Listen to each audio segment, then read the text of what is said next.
Hi everyone, and welcome to Cooking with Cricket.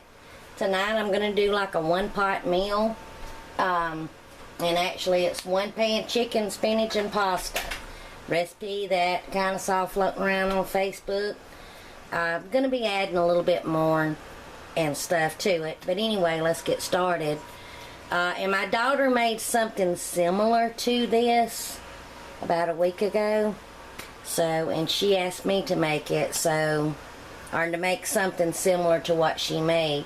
And my good friend Larice over at Larice's Kitchen, she made a chicken pasta cheesy type meal that looked real good too. I'm going to link her video in the description box below. Y'all need to check it out. It looks so good. So in my frying pan, I have about a teaspoon of oil heating up. And I took, it's actually one whole chicken breast, but it's the two halves of a boneless, skinless chicken breast. And I did kind of cut mine up in real small bite-sized pieces. So we're just going to cook this until the chicken's done. And once the chicken gets done, I'll bring you back. I almost forgot. I am going to add some pepper and just a little pinch of salt for right now, because we're going to be adding some cheese, and cheese can tend to be salty. Alright, my chicken is done, and I like for it to get a little color on it. I'm going to add around a clove of minced garlic, and also just a pinch of red pepper flakes. I don't want it real spicy, but that might give it a good taste. Stir this around just for a little bit to get that garlic going. Now I'm going to add 1 can of chicken broth, and mine's a 14-ounce can.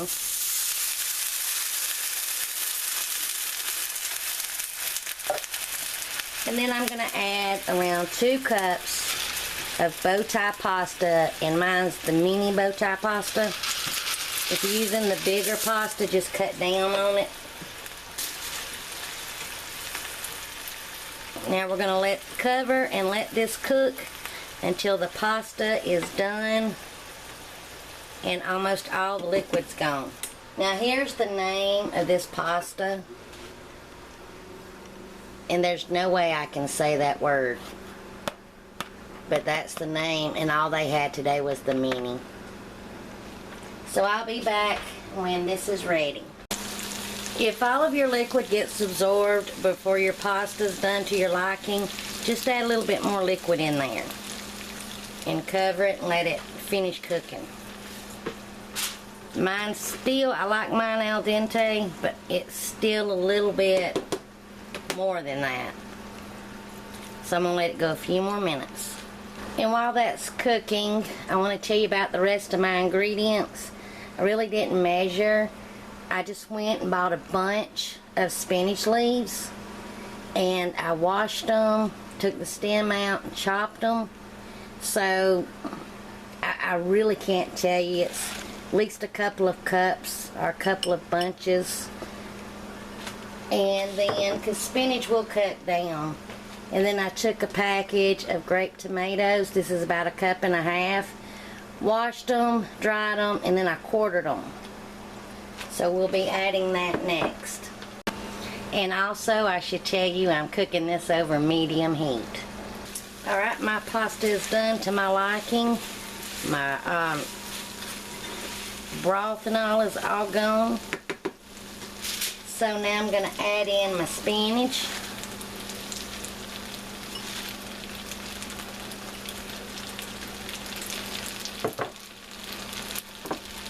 And my tomatoes.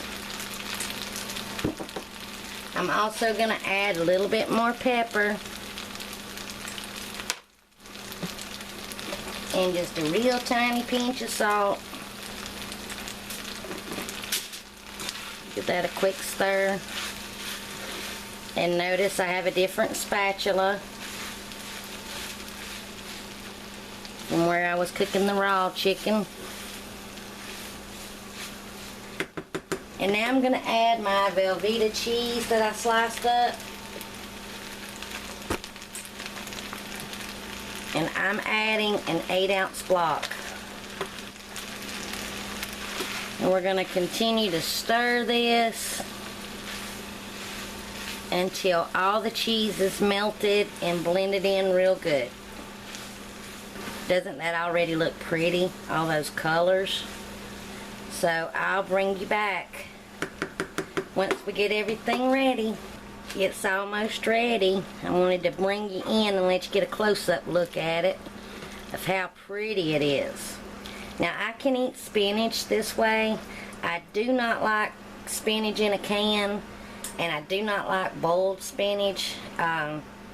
Richard does, but it just smells like dirt to me. Ooh, I just can't stand it. But I can eat it this way. And growing up, my daughter was a very picky eater. So she would eat, I would make her a spinach salad, and she would eat the spinach raw. Of course, I'd wash it real good.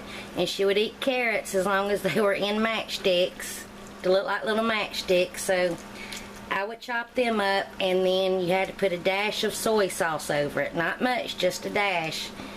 And I had that setting out for her just about every meal because she loved it so. And she was so picky. Alright, this is almost ready. Let me bring you in a little closer. Look how pretty, and the colors, and cheesy. So I'm going to fix me up a plate. I'm going to let this go for about another 2 minutes. And I'm going to fix me up a plate, and we'll try some. Again, don't this look pretty? And it didn't take long to make. So let me try a bite. Try to get a bite of everything. It's really good. And I like it that the spinach still has just a little bit of crispness to it, and so does the tomatoes. And my noodles ain't overcooked. Me and my son, we cannot stand overcooked pasta. So anyway, thanks for coming along. And if you like this recipe, please give me a thumbs up and comment. I love hearing from you. And until later, I hope you enjoy. Bye, y'all.